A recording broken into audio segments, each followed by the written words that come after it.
भक्तजनांचे खूप जोरे शोर से स्वागत करतो भक्तजनांचे खूप जोरे शोर से। तू वॉल्यूम बढ़ा के बजा रे, तू वॉल्यूम बढ़ा के बजा रे, समीर राणे का गाना जोर से। तू वॉल्यूम बढ़ा के बजा रे, समीर राणे का गाना जोर से। तू वॉल्यूम बढ़ा के बजा रे, समीर राणे का गाना जोर से।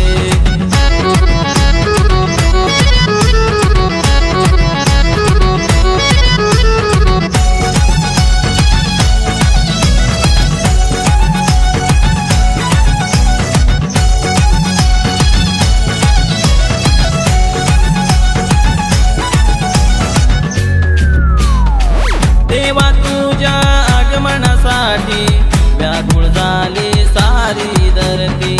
देवा तुझ्या आगमनासाठी व्याकुळ झाली सारी धरती। खूप जोर शोर से समीर राणे का गाना जोर से। तू वॉल्यूम बढ़ा के बजा रे, समीर राणे का गाना जोर से। तू डीजे बजा रे भाई जरा साउंड बढ़ा रे, वॉल्यूम बढ़ा के बजा रे, समीर राणे का गाना जोर से। वॉल्यूम बढ़ा के बजा रे, समीर राणे का गाना जोर से। तू वॉल्यूम बढ़ा के बजा रे, समीर राणे का गाना जोर से।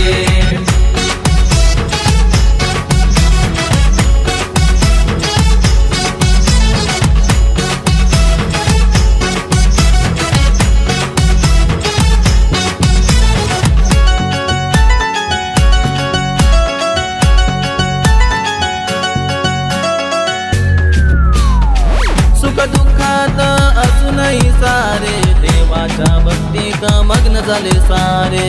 सुख दुःखात असूनही सारे देवाच्या भक्तीत मग्न झाले सारे।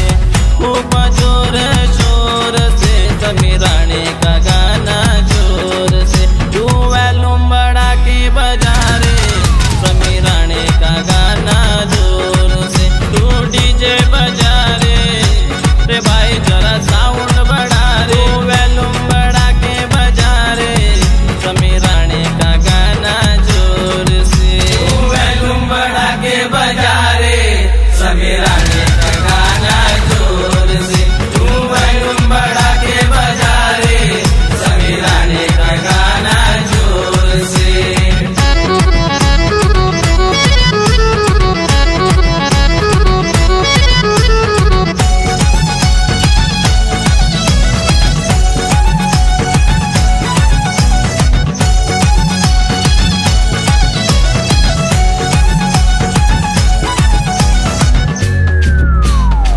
सूर्यभान संगाती बोला सारे, देवाच्या नावाचा जय घोष करा रे। सूर्यभान